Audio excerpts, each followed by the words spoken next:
Purdue will control the tip, and here we go. Braden Smith, 7 points and 13 assists away to become the second ever with 1,500 points, 850 assists, and 550 rebounds.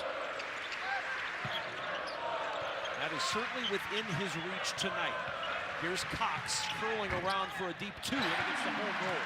C.J. Cox has been a little bit quiet over these last 2 games, only averaging just over 6 a game. He's certainly 1 of 5 from 3, so maybe that gets his jumper going from the perimeter with the mid-range. This offense very efficient against Indiana in the win the other night. This is Jalen Crocker-Johnson, who's 3, rebounded by Smith. I think Purdue is going to be content to let him pull that from 3 all he wants. 28% from 3 on the season. He can hurt you inside, but I think the Boilermakers are content if he wants to shoot perimeter shots. Cox the aggressor early with both Purdue shots. The rebound to Langston Reynolds, and he'll push. Now we've got a whistle, a collision, and a foul. Braden Smith colliding with Jalen Crocker-Johnson. Oscar Clough with the foul. Niko Medved in his first season as Minnesota head coach, of course, former head coach at Colorado State, at Drake, at Furman, and a former student manager under Clem Haskins at Minnesota. When just when you talk to Niko Medved, you can feel his enthusiasm for being in Minneapolis and how much this program has meant to him and how it shaped his basketball mindset and his basketball journey. A great hire by the university because he's a fantastic coach.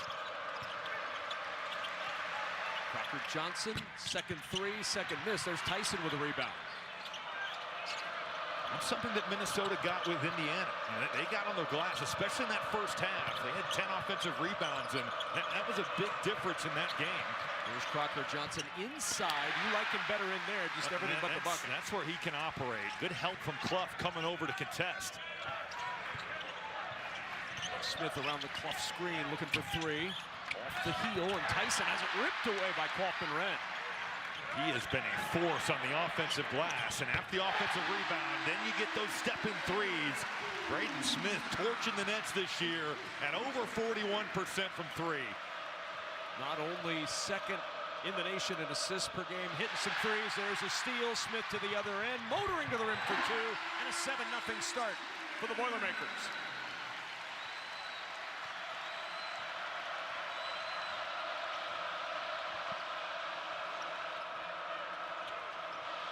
Isaac Asama trying to figure out some offense.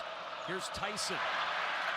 How active has Braden Smith been? His active hands last year, the top 5 in steals in the Big Ten. There's Tyson. And again, Crocker-Johnson for 3, and this time he hits with the shot clock winding down. Well, had to take it, obviously, with that shot clock at 1. And Purdue certainly willing to let him fire away from 3. He's averaging career highs in points, rebounds, and blocks. He's had a good start to the season. Came in with Niko Medved from Colorado State and a foul on Cade Tyson, his first.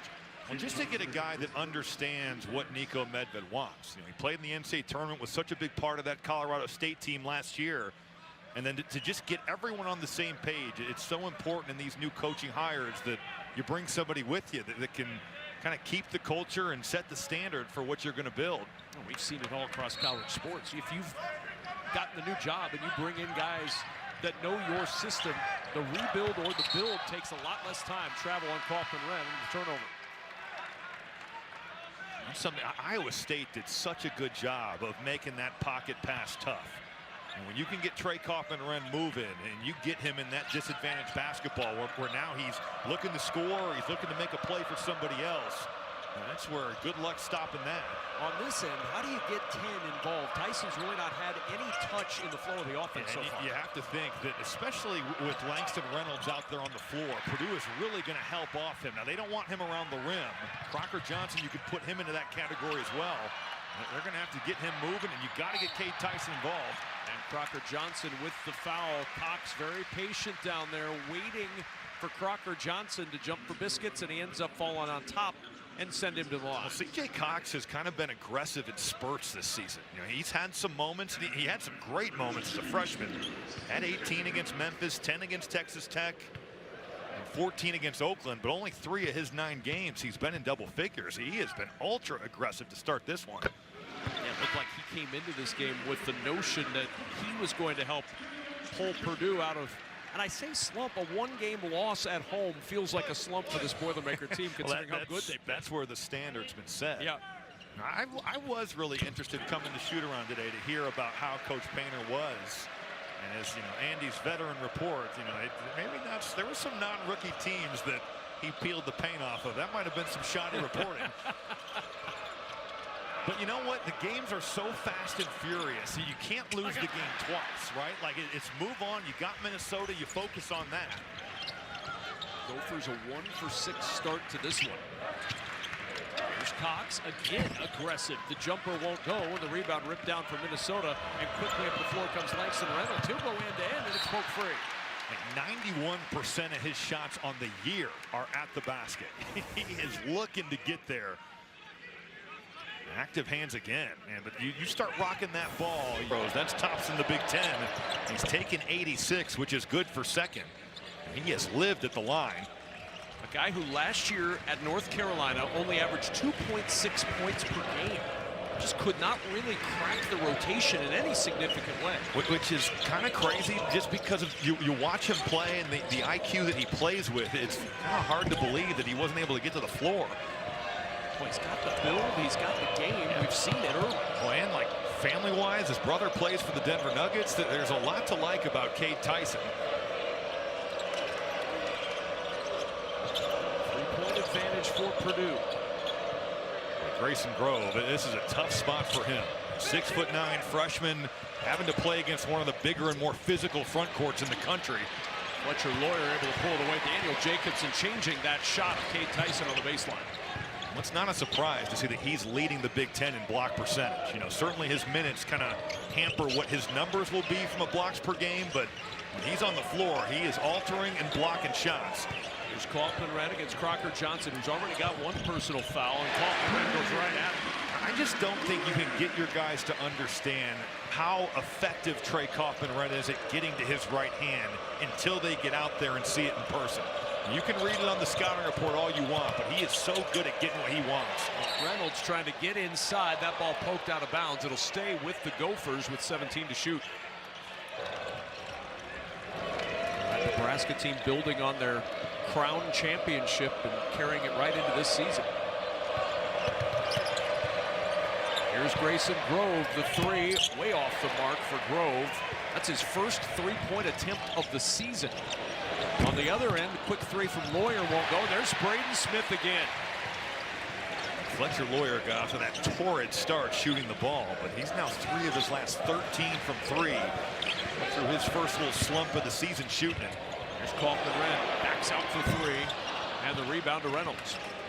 He can make that. He's only taken 2 on the year, knocked down 1 of them. But this is really, Kevin, where his bread is butter. You look at just how strong his legs are here, and it's not like Jalen Crocker Johnson is a weak defensive player. He can certainly bring physicality as well, but there's a reason that Kaufman-Renn averaging 10 points in the paint per game, which puts him at 6 in the Big Ten Conference. Homer Meyer in for Fletcher Lawyer. Meyer, the true freshman from Israel, the late arrival this summer. Minnesota down 5 despite that 2-for-9 start.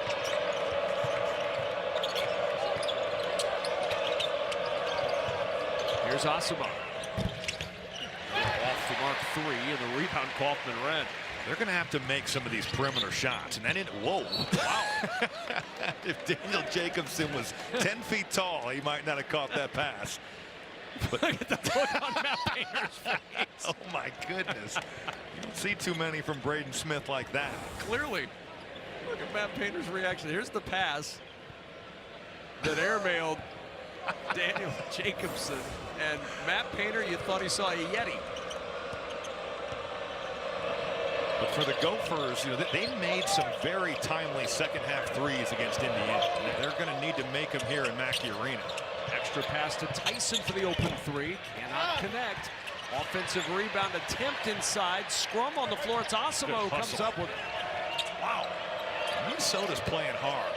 They did against Indiana, and give Nico Medved a lot of credit, because that Santa Clara game, it was going sideways.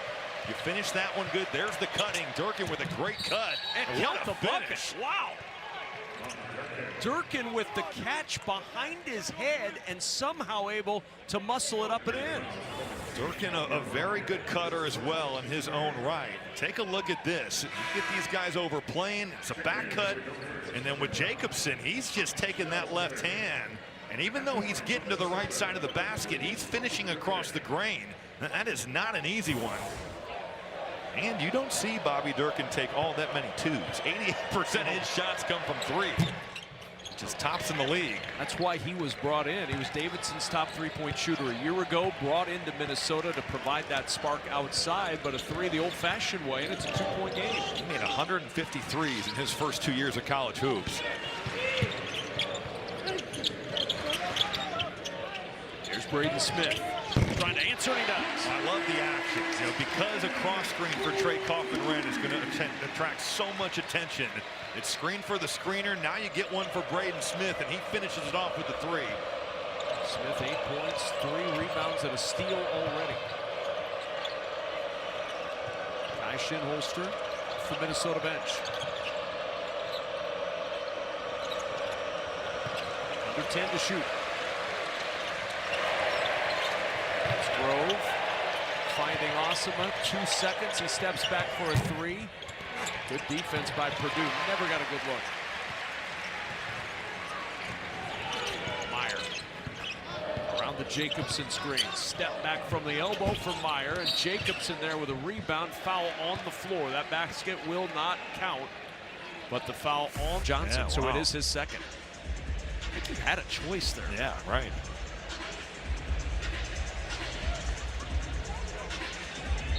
You're right. Paul Sells just kind of mouthed that he got him on the arm. We're trying to get it moved to Osama.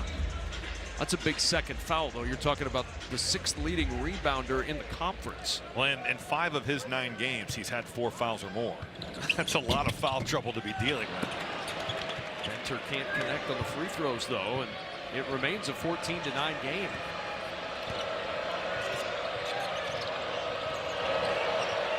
Zips it into Grove through the contact, count the bucket, and a foul on Venter. Well, Benter's late to where he needs to be. He's in help defensive position, but he's getting there late. Grayson Grove sets the ball screen, then he's rolling. If you're Benter, you got to be moving alongside that ball. He's thinking he's cheating back to his man. You got to hang out there until that big gets back. When I talked to Matt Painter earlier this afternoon, and then again before the game, and I said, what impressed you most about Minnesota and the way Nico Medved coaches this team? He said one word: cutting. And Robbie's talked about it a lot. The way this team cuts, it stands out on that scout for opposing teams. We've seen it be effective last week against Indiana. We're already seeing it here in West Lafayette. Andy, it was interesting. We were both with Colorado State. Whoa, pass. Oh, goodness. Oscar Clough finishing it off. We saw Braden Smith do that at Rutgers, a similar pass, and Clough flushes this one. To finish my thought here, we were in Seattle with Colorado State last year at the NCAA tournament, and we talked to Nico Medved about some of his offensive influences, and whether it's the spread offense or some John Beilein 5-out stuff. He's got a lot of really interesting guys that have mentored him and kind of shaped the way he thinks about offense. It'll belong to Purdue on the turnover for Minnesota. Back to the pass. He's thrown to continually make passes like that in conference games. Well, he's got the ultimate green light to do pretty much whatever. Yeah. So he's proven himself over time. He's earned that. Turnover back to Minnesota. Good defense by the Gophers on the other end. Third turnover for Purdue. Braden Smith will get his first breather with Fletcher Lawyer back on the floor. That'll mean Omer Meyer takes over the point guard spot for the moment. For Minnesota, though, 4 for 14 and 1 for 8 from 3. Got to figure out a way to find some of that range from the outside. They'll try here, the 3 up and off. Now 1 for 9 as Durkin misses. They got a great look. Kate Tyson set a heck of a flare screen. You want Bobby Durkin taking those types of shots. Meyer contested fadeaway two. Clough is there. The follow-up and a foul on the floor. Omar Meyer kind of looking for his jumper here. He's 2 of his last 14 from the field. It's been much more effective on the season off the bounce compared to catch and shoot. He's had some good looks from the mid-range here, Kevin, and he hasn't been able to knock them down. No, that was an excellent look. Second foul on Grove, so a little foul trouble for a thin Minnesota team. I have to think these Purdue guards like playing with Oscar Clough, because he is going to set some screens that are bone crushing on your defenders. Halfway through this first half, there's Clough working inside against Grove, who's already got 2 fouls, and Clough going to work against him, finds 2. It's not a fair weight class fight there. You know, Grayson Grove weighs 220 pounds, Clough at 255. And you're hesitant to double because of the way Purdue shoots the basketball, but I think you've got to give the freshman at least a little bit of help. Bring some guys digging. It can't just be one-on-one. 8 points in the paint, and you're going to see more in this current lineup. They should go there every time if they're Purdue. Asama settled for that shot. The air ball caught by Meyer. Well, good defense on the ball, but also Meyer off it. He took away that Reynolds back cut. Good defense there for the Boilermakers. With Lawyer, that's a travel. Little indecision. He wanted to shoot the 3, and then it wasn't there. This is just the featherweight going up against the heavyweight. Grayson Grove, some time in the weight room, that will do him good. But it's like you give a little bit of a dig. It's got to be more there from Reynolds. That's tough if you're guarding a guy like Fletcher Lawyer out there. You don't want to give up a 3. And that's not a fair fight down there inside. Hard to believe the state of Indiana would sanction a featherweight versus a heavyweight matchup. Yeah, we don't care. Our boxing commission is very lax. Yeah, apparently. 10 to shoot. Durkin on the drive, the drop, and the kick out onto the right wing for an open 3, and it won't go. Well, Grove's got to put that up, though. I think he's got an opportunity to score that ball.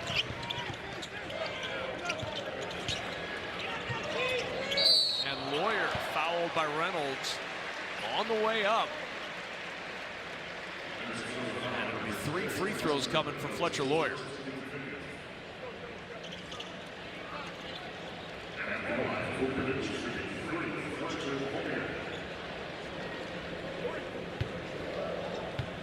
One thing Purdue has not been doing much this year is getting to the line.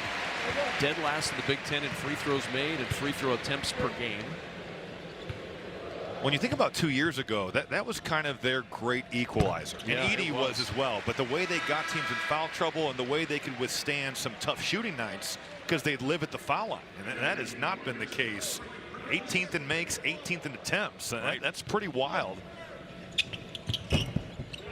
6 of 14 against Iowa State on Saturday. Already now 5 of 7 at the line tonight. Gophers a 3-minute drought, 4 for 17 from the floor and 1 of 10 from 3. Now by double figures for the first time tonight. Cade Tyson, cut. a really good find to get it to Reynolds. But Purdue just not on the same page there with that post double. They're going to double team in the post. Cade Tyson, a great cut and then a leg whip to get that post up. Your weak side has got to be understanding that as that double comes, you're flooding that side and taking away cutters. There's nobody home for Purdue. Nice feed. Speaking of passing, Kaufman Wren. Same story. Yep. There's just nobody there. Look at Braden Smith. And rips it away and a foul. That's Asama, who's sandwiching those two guys. No question. But also from the national assist record, the fact that that's in play with Bobby Hurley, that's incredible. I was here all afternoon, didn't leave the building, and Braden Smith was on the floor. He was the first player after their shoot around, like about an hour and a half after. He was out here. That's leadership. When your best player, and this was you, Robbie, when you were a player, when your best player is your hardest worker, that sends the message to the rest of the group. What a pass that was from Braden Smith. Andy, we have an award over here for you for being the first one that stayed, the only one that stayed in the building, I believe. Now, I will say, are we counting the time spent at both of the shoot-arounds? Because only 2 of us were at both today. As Purdue takes it away again. Braden Smith's effort defensively, he has been all over the place in this game. Smith the flip around, and it gets to Lawyer. Kaufman-Renn staying with that one against Tyson.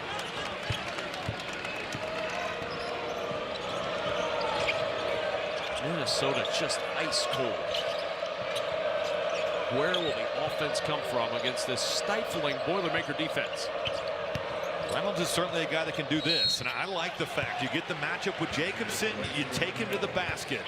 You've got a physical big guard at 6'4", 215 with Langston Reynolds. Yeah, Daniel Jacobson is a good shot blocker, but you go right to him, you pivot through, that's a good take. Here's Purdue in the open floor. Braden Smith dropping a dime there to Trey Kaufman-Renn. Reynolds cannot convert on the 4th and 1 of the first half for Minnesota. Honestly, if you told Niko Medved they were 1 for 10 from 3 and 5 of 18 from the floor, and they were down just 10 at Purdue, he'd probably feel pretty good about that. And lob to Jacobson, and he can't handle the pass. They're not exactly a team that shoots a ton of threes. No. They only attempt 21 a game. There's Crocker Johnson inside. Braden Smith. It's everywhere.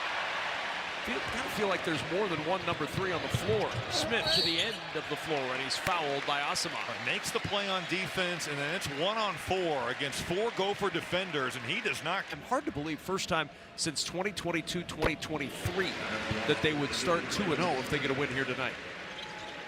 Just because of how much they've won. Right, but that's just it. I mean, it's a team that has had dramatic success in that stretch as a Final Four national championship game appearance, but they haven't started 2-0 in that time. Yeah, believe it or not, I think Robbie had a couple of those upsets early in December. It's only happened 6 times in Matt Painter's career that they've started 2-0. But think about this: the December Big Ten games started in 2017, and during that time, only 2 times, 17 and 2022, did they go 2-0 in December. Now, they still won the league in 19, 23, and 24. Still, it is rare for Purdue to go 2-0 in December. And the rebound ripped down by Asama. Good play to get his own back, and the 3 from Crocker Johnson will fall in the scramble. Minnesota gets the 3. Well, what an effort by Minnesota to get that ball back. There was nothing going on offensively. Purdue locking down on the defensive end, but you make an effort play on the glass, and now with Purdue a little bit out of sorts off the offensive rebound, you get a wide open one. There's Braden Smith on the drive. His dish deflected to Lawyer. And Lawyer, feeling the contact from Reynolds, throws it at the rim. As he's fouled, he'll go to the line for a pair.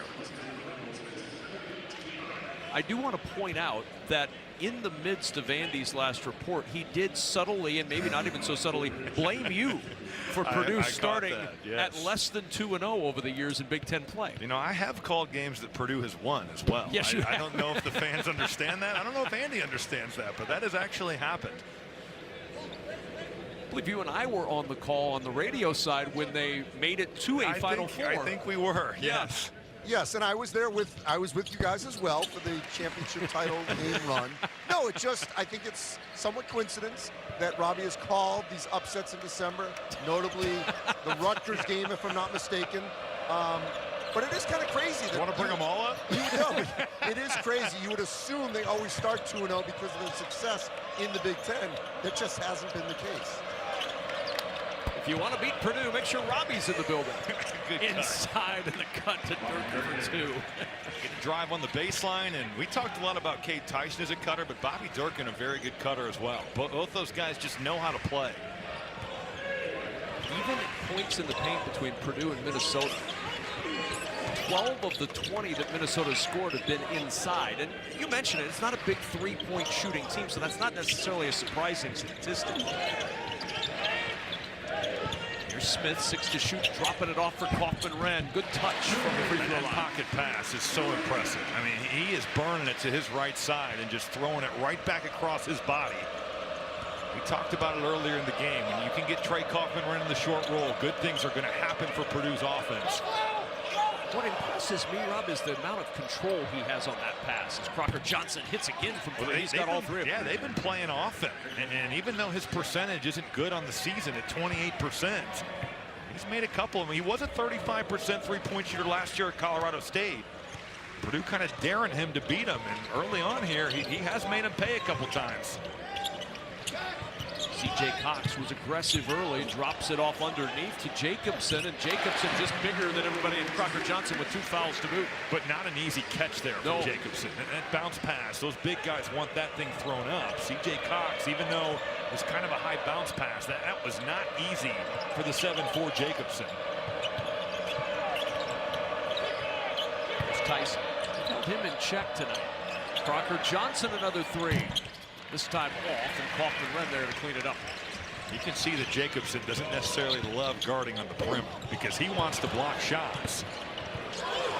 Warrior trying to save it. It ends up with Minnesota. Gophers Crocker Johnson rather 3 of 6 from 3. The rest of the team's 0 for 8. I think Braden Smith kind of got in between shooting that and passing it. Jacobson had looked away, so he was going to pass to him and then saw he wasn't going to catch it or even see it, so he kind of shot it. Ended up being an air ball. Asama with the 3, and the first non-Crocker Johnson shot that goes in from 3 for Minnesota. All of a sudden, Minnesota starting to catch a little bit of fire here from the 3-point line. He said they're going to need to make some timely ones. Same thing as what they did against Indiana. And here to end the first half, they've now knocked down 4 of them. Smith trying to take over this game. Can't connect on that one. And Kate Tyson corrals the rebound. Some little hesitation. Drop off to Tyson. What is it you said? He's quite the cutter. Receiving end after that cut to bring Minnesota. Outside of a couple individual possessions, they haven't been overwhelmed by Purdue's physicality. Only a 16-14 points in the paint advantage for the Boilermakers. Now Minnesota throwing a little changeup of their own here, going zone. Ball pops free. Craig Kaufman-Renn doing some work to try to keep that alive, but it came through Durkin, and he picks up the personal foul, his first. It felt like Purdue had an opportunity to kind of put Minnesota in a place where, all right, at halftime, you've got a decision to make, and kind of put it away. But give the Gophers a lot of credit here. They've hung in there, and they've played really hard in this one. Braden Smith has as well, though. He has been out here competing. On the push after the Asama miss. Gets the screen from Clough. That too rebounded by Durkin. You don't see him miss too many shots like that from 15 feet. He comes off that ball screen, and there's drop coverage, and he walks into one like that. You can almost book it all the time. Here's Reynolds.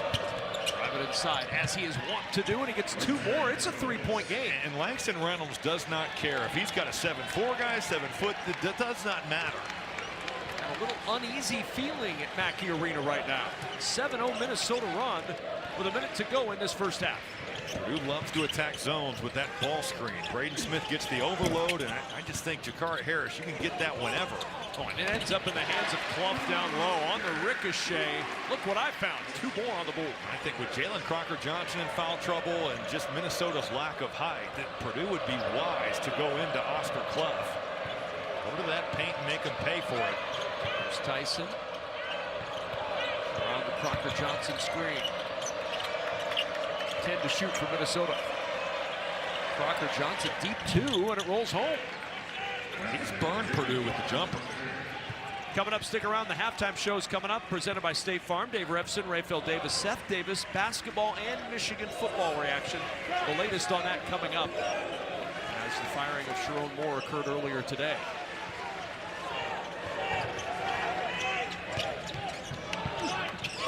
Kaufman-Renn spinning inside, shot put, won't go. We have reached halftime at Mackey Arena, and it's